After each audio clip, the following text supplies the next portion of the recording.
আসসালামু আলাইকুম, সবাই কেমন আছেন? কালকে হাঁস রান্না করে দিছি আমার ভাইজিকে, সেই ভিডিও সবার সাথে শেয়ার করে নিছি। আজকে শেয়ার করব সবার সাথে ইলিশ মাছের শুটকি দিয়ে কিভাবে ভুনা করব সেটা। ইলিশ মাছের শুটকি দিয়ে আজকে যে শুটকি ভুনাটা রান্না করব, এই ভুনাটা কিন্তু অনেক বেশি মজা হয়। আর এই শুটকি ভুনাটা মজার দেখে আমার ভাইজি বলছে যে তাকে শুটকি ভুনা করে দিতে, সে সই দিতে যাবে আর সাথে করে নিয়ে যাবে শুটকি ভুনাটা।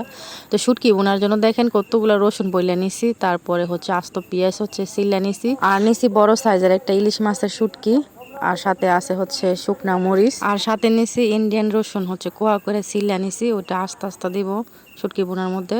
তো প্রথমে আমি শুকনা মরিচগুলো বাইটে নিতেছি পাটায়, আর এইভাবে পাটায় বাইটটা শুকনা মরিচ যদি শুটকি বোনাটা করি তো বেশি মজা লাগে। অনেক আগে থেকে আমরা ইলিশ মাছের শুটকি দিয়ে এইভাবে শুটকি বোনা করে খাই, আমাদের ঘরের সবাই অনেক পছন্দ করে। তো শুকনা মরিচটা বাইটে নেওয়ার পর আমি কিন্তু পেঁয়াজটাও সেচা নিছি, পেঁয়াজটা বাটি নাই, সেইচা নিলেই হয়। আর এখন নিতেছে ইলিশ মাছের শুটকিটাই সেইচা। ইলিশ মাছের শুটকিটা কিন্তু বাটবো না পুরোপুরি, সেইচা তারপরে উঠায় নেব। ইলিশ মাছের শুটকি দিয়ে কিন্তু আমরা একটা বড়া বানাই খাই, যেমন লাউ পাতা বা কুমড়া পাতা দিয়ে, সেই বড়াটা অনেক বেশি মজা লাগে। তো সেই বড়াটাও সবার সাথে একদিন শেয়ার করব। মানুষ বলে না যে কষ্টের ফল মিষ্টি হয়, ঠিক তার মতনই এই শুটকি বোনাটা কিন্তু করতে গেলে একটু কষ্ট হয়। যেমন শুকনা মরিচ পাটায় বাড়তে হয়, তারপরে পেঁয়াজটাও পাটায় সেচে নিতে হয়, শুটকিটাও সেচে নিতে হয়, অনেক কষ্ট এবং ঝামেলা হয়ে যায় এই শুটকি বোনাটা করতে। আর তার জন্য কিন্তু বেশি মজা লাগে শুটকি বোনাটা। যত কষ্টই হোক, যখন শুটকি বোনাটা রান্না করার পরে ভাত নিয়ে খাইতে বসি, তখন কিন্তু মজার ঠেলার কোনো কষ্টে মনে থাকে না। এই তো সবগুলো রেডি করে আনিছি, এখন রান্না করার পালা। তো প্রথমে পেঁয়াজ কুচি দিয়ে দিছি, তারপরে সয়াবিন তেল দিয়ে দিছি পরিমাণ মতো। এখন দিয়ে দিব পরিমাণ মতো আদা বাটা, যতটুকু লাগবে ঠিক ততটুকু আদা বাটা দিয়ে দিছি, আর দিয়ে দিছি একটু লবণ, আর দিয়ে দিতেছি পরিমাণ মতো রসুন বাটা। আদা রসুন লবণ দিয়ে ভালো মতো নাড়া টাড়া তারপরে দিয়ে দিছি জিরা বাটা। তো জিরা বাটাটা দিয়ে ভালো মতো সবগুলো একসাথে ভাজা ভাজা করে নেব। ভাজা ভাজা করে নিলে যে কাঁচা গন্ধটা থাকে আদা রসুনের, সেই কাঁচা গন্ধটা থাকে না। কিছুক্ষণ নেড়া টেড়া ভাজা ভাজা করে নিছি আদা রসুনটা। এখন দিয়ে দিতেছি হলুদের গুঁড়া। হলুদের গুঁড়ো আমরা পরিমাণ মতো দিয়ে দিছি, যতটুকু লাগবে ঠিক ততটুকু। হলুদের গুঁড়াটা দিয়ে নাড়া নিতেছি, আর একটু পানি দিয়ে দিব যেন নিচ দেওয়া না লেগে যায়। পানিটা দেওয়ার পরে দিয়ে দিব মরিচের গুঁড়াটা। মরিচের গুঁড়াটাও দিয়ে দিছি যতটুকু লাগবে সেই পরিমাণ মতো, দেওয়ার পরে নাড়া নিতেছি।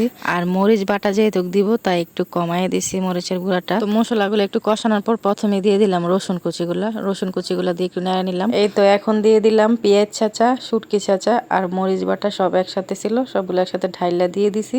সবগুলি একসাথে ভালো মতো নাড়া টেড়ে কিছুক্ষণ কষিয়ে নিব। যারা যারা এখনো ইলিশ মাছের শুটকি দিয়ে এভাবে ভুনা করে খান নাই, অবশ্যই একদিন ইলিশ মাছের শুটকি দিয়ে এভাবে ভুনা করে খায় দেখবেন যে কতটা মজা লাগে। এই তো কিছুক্ষণ কষিয়ে নেওয়ার পর দিয়ে দিলাম এর মধ্যে পানিটা দিয়ে নেড়া এখন রান্না করে নেব।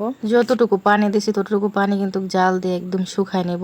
আর যেহেতু এটা শুটকি বোনা একদম ভুনা ভুনা করে নেব। এই তো দেখেন অনেকটা পানি কিন্তু শুকায় গেছে, একদম পুরোপুরি পানিটা শুকায়া তারপরে উঠায় নেব। আর এই পর্যায়ে কিন্তু শুটকি বোনাটা নাড়ার উপরে থাকতে হবে, না একদম নিচ দিয়ে লাগিয়ে যাবে। এই তো নাড়তে নাড়তে শুটকি বোনাটা একদম রান্না করে ফেলছি। তো রান্না করার পর আরেকটা বলে ঢাইলা নিছি ঠান্ডা করানোর জন্য। আর আমাদের একটু তাড়াহুড়া ছিল তাই বলের মধ্যে ঢাইলা নিছি, যেহেতু আমার ভাই যে শ্বশুর বাড়িতে নিয়ে যাবে আমার আম্মা এই শুটকি বোনা আর হাঁসের মাংস। তো হাঁসের মাংসটাও ঠান্ডা হয়ে গেছে, সেটা একটা বক্সে ভরে নিছি। এখন শুটকি বোনাটাও ঠান্ডা হয়ে গেছে, শুটকি বোনাটাও বক্সে ভরে নিতেছি। আর দেখেন শুটকি বোনাটা দেখে কতটা লোভনীয় মনে হইতেছে, অনেক মজা লাগে কিন্তু এই শুটকি বোনাটা। অল্প একটু শুটকি বোনা ভাতের মধ্যে নিলে অনেকগুলো ভাতই খাওয়া যায়, অনেক মজা লাগে। অনেকের আত্মীয় স্বজন আছে যে বিদেশে থাকে বা শুটকি পছন্দ করে, ওরা শুটকি খাইতে পারে না। তো এইভাবে বোনা করে কিন্তু আপনাদের আত্মীয় স্বজনকে বিদেশে পাঠাতে পারেন। তো আজকে এই পর্যন্তই, সবাই ভালো থাকবেন, বিদায় নিয়ে নিলাম, আল্লাহ হাফেজ।